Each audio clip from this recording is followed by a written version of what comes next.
ملائکتہ یصلون علی النبی یا ایھا الذین آمنوا صلوا علیہ وسلموا تسلیما اللہم صل علی سیدنا و مولانا محمد وعلی آل سیدنا و مولانا محمد وبارک وسلم۔ اللہ رب العالمین کی حمد و ثنا کے بعد حضور علی نبی جنا علیہ الصلوۃ والسلام کی ذات مبارکہ پہ درود و سلام کا نذرانہ پیش کرنے کے بعد آپ احباب کی خدمت میں السلام علیکم ورحمۃ اللہ وبرکاتہ۔ رونق التفاسیر میں امام کلبی رحمۃ اللہ تعالی علیہ کے حوالہ سے تحریر ہے۔ سب سے پہلے ہم جنس سے بدفعلی شیطان نے شروع کرائی۔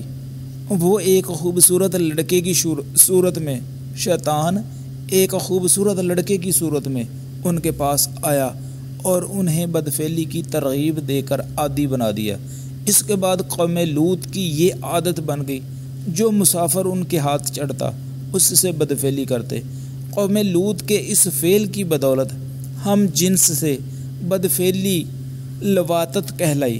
حضرت لوط علیہ السلام نے اپنی قوم کو اللہ تعالیٰ کے عذاب سے ڈرایا کہ وہ بدفعلی جیسے برے کام سے باز رہیں، لیکن انہوں نے کہا اگر تم سچے ہو تو ہمارے لیے اپنے پروردگار سے عذاب طلب کرو۔ آپ نے دعا کی اور ان پر پتھروں کی بارش ہوئی۔ ہر پتھر پر حضرت لوط علیہ السلام کی قوم کے بندے کا نام لکھا ہوتا تھا، ہر لوطی کا نام لکھا ہوا تھا، اور اسی کو وہ پتھر لگتا تھا جس کا وہ نام لکھا ہوتا تھا۔ فرمایا جاتا ہے کہ حضرت لوط علیہ السلام کی امت کا ایک تاجر تجارت کے لیے مکہ مکرمہ میں آیا ہوا تھا، اس کے نام کا پتھر وہاں پہنچ گیا، لیکن اس پتھر کو فرشتوں نے یہ کہہ کر روک دیا کہ یہ حرم پاک ہے۔ چنانچہ یہ پتھر فرمایا جاتا ہے کہ یہ پتھر 40 دن تک حرم پاک کے باہر زمین و آسمان کے درمیان اٹکا رہا، معلق رہا، حتیٰ کہ وہ شخص تجارت سے فارغ ہو کر جب مکہ مکرمہ سے باہر نکلا تو وہ پتھر اس کو جا لگا، جس سے اس کی موت واقع ہو گئی۔ حضرت لوط علیہ السلام اپنے تمام اہل خانہ کو لے کر بستی سے نکل گئے اور فرمایا کوئی مڑ کر نہ دیکھے۔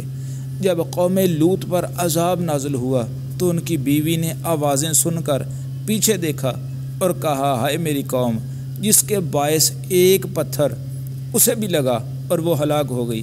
مجاہد کا کہنا ہے کہ جب صبح قریب ہوئی تو حضرت جبرائیل علیہ السلام نے ان بستیوں کو پروں پر اٹھا لیا اور اتنی بلندی تک لے گئے کہ آسمان کے فرشتوں نے ان کے کتوں کو بھونکتا، یعنی وہ بستی پوری اتنی بلندی تک چلی گئی کہ آسمان کے فرشتوں تک کے قریب چلی گئی، اور آسمان کے فرشتوں نے ان کے کتوں کو بھونکتا اور مرغوں کی اذان کو سن لیا۔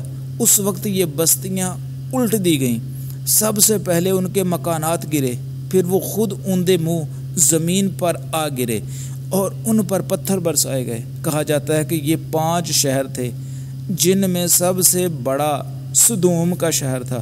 ان شہروں کی آبادی 4 لاکھ تھی۔ اللہ تعالیٰ نے سورہ برات میں انہیں موتفقات کے نام سے یاد کیا ہے۔ حضرت عبداللہ بن عمر رضی اللہ تعالیٰ عنہ گھر سے باہر تشریف فرما تھے کہ ایک خوبصورت لڑکا آتا ہوا دکھائی دیا۔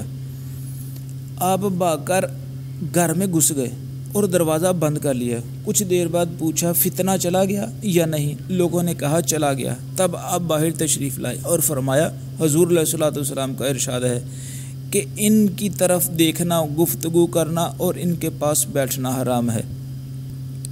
ایک جگہ مروی ہے کہ حضرت موسیٰ علیہ السلام نے زانی کی سزا کے متعلق پوچھا تو اللہ تعالیٰ نے فرمایا میں اسے آگ کی زرہ پہناؤں گا۔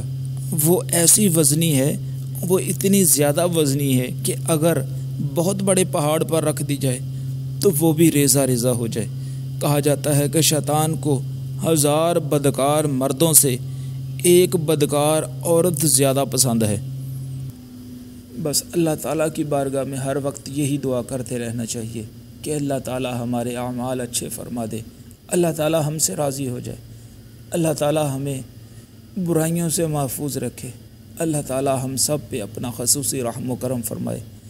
یہ جو ہمارے اوپر بلائیں آ رہی ہیں، وبائیں آ رہی ہیں، جو ہم اس وقت کتنی دکھوں اور مصیبتوں میں مبتلا ہیں، یہ ہمارے کیے کی سزا مل رہی ہے، اور کبھی ہمیں خوشی مل جائے اللہ تعالیٰ کی طرف سے تو پھر بھی ہم اللہ تعالیٰ کا شکر ادا نہیں کرتے، اور اگر غم مل جائے تو شکوہ کرتے ہیں۔ اللہ